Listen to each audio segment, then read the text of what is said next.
दुई झील अन्य जाति विवाह करिबारु मला परे भी बापा को मिलानी चारि कांध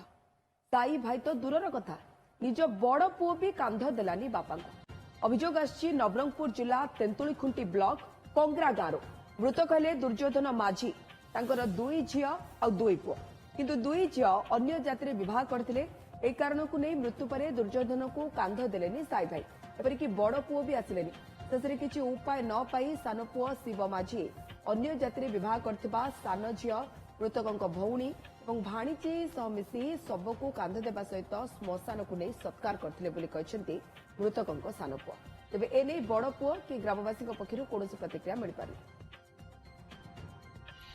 4 लोग नेला पर 4 लोग आकार रही 4 लोग आगे पकड़ अलग लोग मैंने कहला कि तुम नानी अलग जाति लोग आते बोलिकिना आम तुम सब नानी सब बोलिकिना कहला कि आम चिंगू नहीं बोलिकिना कहला 3 दिन से मन कहला जाति मिसिले 3 दिन कर बोलिकिना कहला मोर बहनी पर्जात अच्छी गला मुई बतरा लो